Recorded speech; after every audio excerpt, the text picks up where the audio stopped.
Welcome to the Content Amplified podcast, brought to you by Masset. Our goal is to help you get more from your marketing content. Each episode is a 10 to 15 minute interview with industry experts that share amazing insights to help you squeeze as much juice from your content as you possibly can. Here's today's interview. Welcome back to another episode of Content Amplified. Today, I'm joined by Ariana. Ariana, welcome to the show. Hi, Ben. Thanks for having me. You have a really cool background. I honestly haven't talked to someone that came from your pathway yet. I've talked to a lot of journalists and things like that. So I'd love to dive into your background. Super relevant for the subject today. Ariana, tell us about yourself. Tell us about what you love about marketing and how you got into marketing at all. For sure. So I'm one of those people where your career found you. So I was a graphic design student back in the day, just excited about solving problems with visual solutions, really understanding what do you really want from your visuals, what's going to be the best thing for you.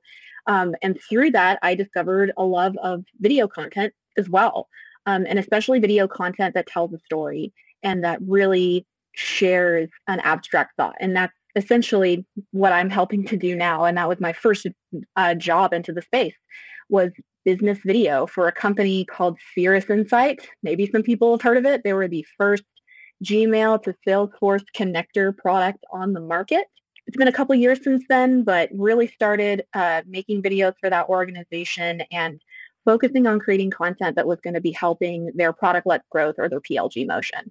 It was really easy to come to the site, swipe a card, but then what do? You have to figure out how to use the technology. You have to figure out what's going on. So early on, we really just overhauled the entire asset library that we had with them and ultimately created a library of videos that had an 80% engagement rate.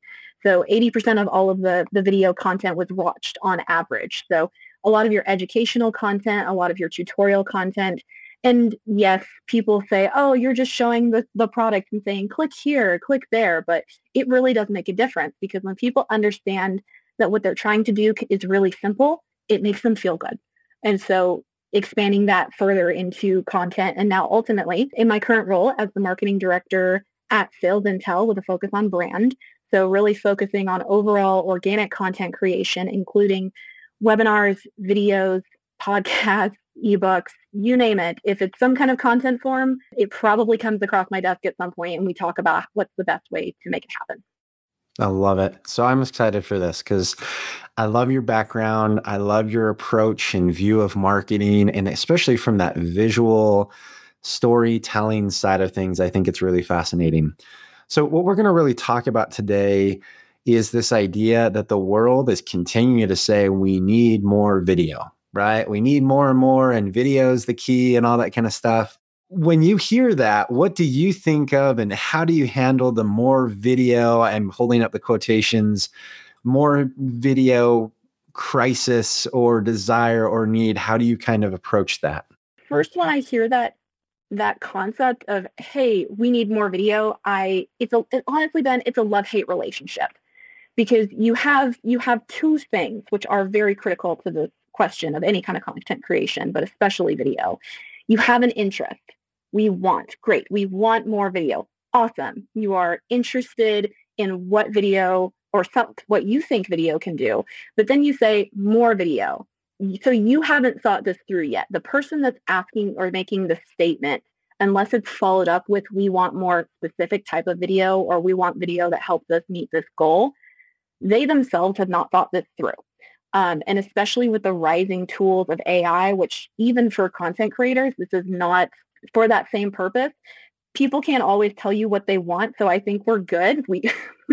Even if you're getting all of the prompts right, you have to be able to articulate what it is that you're looking for. And that's where the AI tools give us a little bit of an edge. It certainly has raised the bar, but that's a way to make ourselves better. So when you hear, I want more video, to me, what that means is, okay, you're interested in this, but you're not entirely sure what you want. So let's talk about what you actually mean. Let's start there. What do you want video to accomplish for your business? Yeah, that makes a lot of sense. So you're having that conversation and you said, okay, cool. We need more content, things like that.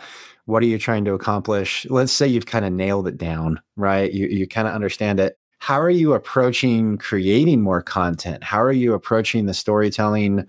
What is working for you and your team to produce more content and better content that actually serves a purpose? So there's a lot of different angles within that question, and we'll tackle a few. And just remind me if I miss any, Ben. But if it's coming through, how do you start creating more content? I've developed a framework for this that I like to run these processes through. So first, it starts with what is the overall business goal? Because I, as a member of the marketing team, I have my marketing goals, but that also has to roll up into the business, because if what you're doing in marketing ultimately meets what the business is wanting, then you get a longer shelf life to actually create the video content. Because even if someone's saying, oh, you're just recording a 30-second clip, no, you're not. It doesn't take 30 seconds, okay? Recording a 30-second clip can actually be hours of planning and many meetings of what's being said, what the inflection of the word that you're doing. Sometimes it's organic, sometimes it's very planned. So you have a lot of space there in how you're creating it. So you're creating the content and you're looking through, how does this ultimately support the business goal? Sometimes that is creating more pipeline. Sometimes that is reducing churn. Sometimes you're called in to say, hey, we want to educate more of our customers about other aspects of what our services or tools does and how this benefits to them. So when you hear, I want more video, look at your goals for your business and start there. Then it becomes, okay, what kind of videos fit that need that you're looking for? We can talk about a lot of different ones, but obviously promotional videos is a big one. That's what everyone wants. They want a good brand video. They want to be fun. They want to be exciting. The Super Bowl commercial, right? Yes. And you know what? I've seen this trend as well. There are now so many micro ads that are coming out that have just small little snippets. And I'll give them a shout out because they've been very good about it. Homes.com. I don't know what's going on with Homes.com, but I just keep seeing that it's coming soon. And I'm going to find out on Sunday. But now I'm looking for it. And so it's all these smaller things that have come together that just kind of play in your mind. And so again, that's part of strategy of how are you creating this content and what are you trying to do? And especially with the Super Bowl where the commercials are a big to do and you're spending billions of dollars on a commercial, which my goodness is insane. But then how do you get people to pay attention to it? How do you get people to look for your video in particular? And sometimes when you're starting with, we're a smaller content team or we're a content team, but we haven't done video before, walking yourself through a flow is really beneficial to understand where to start, because it's very easy to get caught in the trap of, we like this type of video, especially when it's like the short form TikToks and you're being funny and engaging. And there is a part of entertainment that's so important in visual content and especially in video. But you have to make a point. You have to remind yourself what that point is. And that's where it comes through scripting and a little bit of planning. So looking at your overall business goals, this case, we'll look at promotional videos. We say, okay, we want to do more promotion. Okay, is that brand awareness or is that demand gen? There are differences. They are not one in the same, okay? A brand video is different from a demand gen video. Let me give you an example, Ben. Anytime you see like a quote explainer video that's, hi, I'm Susie, and I'm here to talk to you about Acme Co. That is demand gen disguised as brand. It really is just trying to educate you about, you're the hero. Here's your challenge. Here's my service. This is what solves your problem. This is why you should buy my stuff. That is a demand gen video. It does not tell anyone about who you are as an organization, your voice, your tone, your vibe, your flavor. And that's what we're really seeing rise to in the short form social content that's even coming onto LinkedIn more and more, and it's penetrating the B2B space. And so what you have is kind of a rigid content like B2B is boring. It doesn't have to be. So we're trying to find ways to break out. Some organizations are skittish about being a little bit more flexible and exciting about it. And then others are just really leaning into it because it fits their voice and tone. So you're going through promo. Do you want brand awareness? Do you want demand gen? And then looking at what is your tone. See, now you've already narrowed it from more to, oh, I'm looking at these particular things. This is going to be so much more helpful because now I understand what it is that I'm trying to create that still reflects who we are. I love that. That makes a lot of sense. So when you're looking at it again, the more video concept, right? When you're looking at the needs, when do you feel like video is really appropriate versus things in the more traditional format, like a case study or a white paper or an ebook? I think sometimes in this day and age, it's hard to figure out what format should I put content in, especially if a request comes in for a video. I'm sure there's sometimes where you're like, well, maybe this is an ebook instead or something like that. How do you kind of judge the difference of the format of the content, as a creative? What goes on in your brain to say, here's the right medium to tell this story as the needs arise in the business? And this is a really great question, Ben. And I like that you're asking this because another trap that people fall into when they're creating video content is that the video has to be the whole pie. The video is the strategy. And in some cases, that's true. If you're doing a video series, it's a video series, but that's pointing you back to somewhere. This is why video as a part of an overall integrated campaign is so impactful, because you can really lean into the video and it's great to tease. More people are willing to watch a 2-minute video than they are to read 250 words of content. It is the rise, it's the trend that we're seeing. People want to watch more than they want to read. So welcome if you to are 2024. Oh my goodness, yes. So if you are trying to capture attention or you're trying to do teaser, it can be a redirection tool. So this is where you see, even perhaps through this podcast, you'll take a clip from this podcast and maybe this clip will be on social and it's saying, hey, this is why video content's amazing. Audio content is amazing.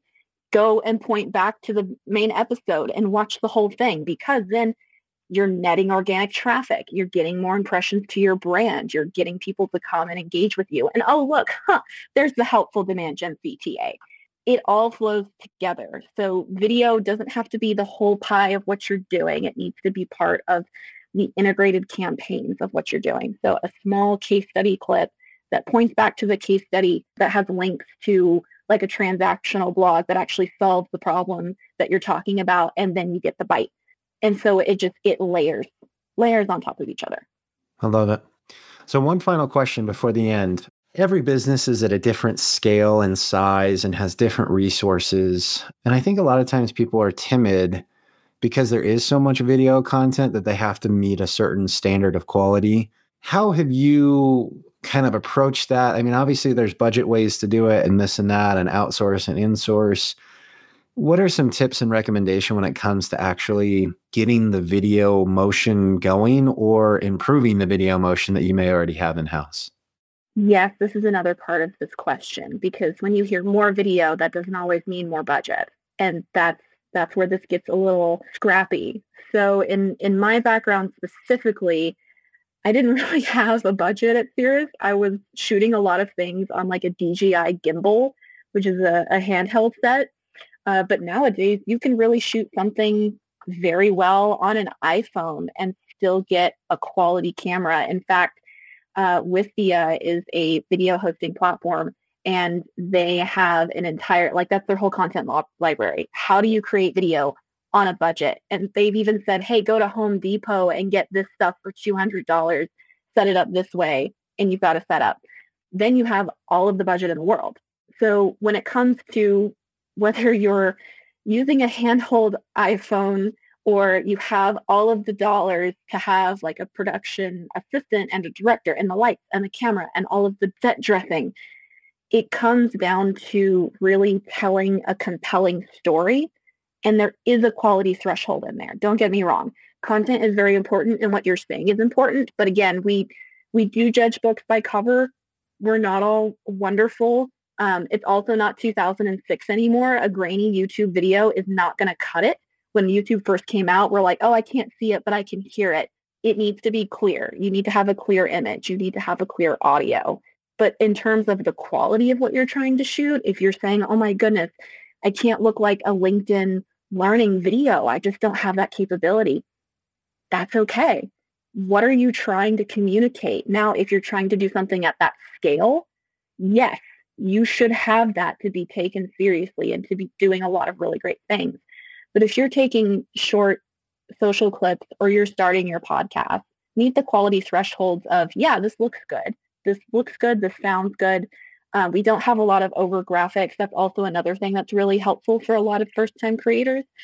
People don't want to see the overproduced, like, woo, woo, slam, like things flying in, things buzzing like we did in even early 2010, because there are eras to this when we had like the first real YouTube creators come out and create all these assets. So yes, there's a quality threshold then. It needs to look good. It needs to sound good. But you don't have to have a full studio to make that happen. If you are so determined to make good video, you will find a way to do it. It just comes down to having a little bit of grit and a little bit of creativity in how you do that. I love that. I love that last little part. And I love the whole message of everything you're talking about, the having a purpose. What are you trying to do? Don't just create video because you feel like you need to create video. Don't create a podcast because it's quick and easy video or anything like that. Really, like, what are you trying to do? Who are you trying to benefit?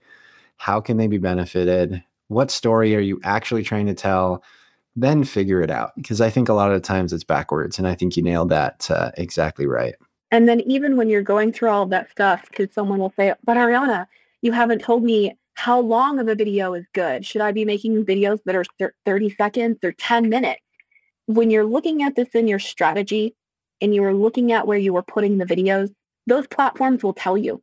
Their algorithms will tell you what that looks like.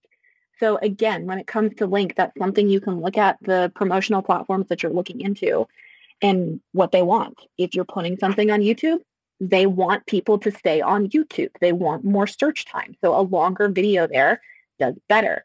If you're doing something on LinkedIn, LinkedIn wants, again, native video. They want people on their platform. They want people to stay there.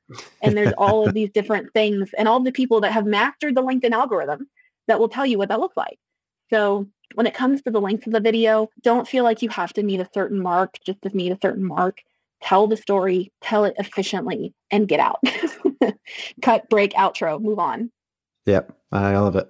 Well, Ariana, thank you so much for your insights and wisdom and sharing your expertise. This was really educational and really helpful. If anyone wants to connect with you online and further the conversation, how can they reach out and touch base? Absolutely. LinkedIn. LinkedIn is a great way to reach me. I may not be like, I'm going to respond to you in 5 minutes on LinkedIn, but I will get back to you on my messages, especially when meeting with other content creators. I love talking shop. It's great to meet other people that get it and that just really enjoy making beautiful pieces of content that actually help people thrive. Perfect. Well, again, thank you so much for the time and have a good one. Thanks so much for having me, Ben. I really enjoyed being here. Thank you for listening to the Content Amplified podcast. Please subscribe and leave us a review. And for additional ways to get more out of your content, visit our website at getmasset.com. That's getmasset.com. And tune in next time to the Content Amplified podcast.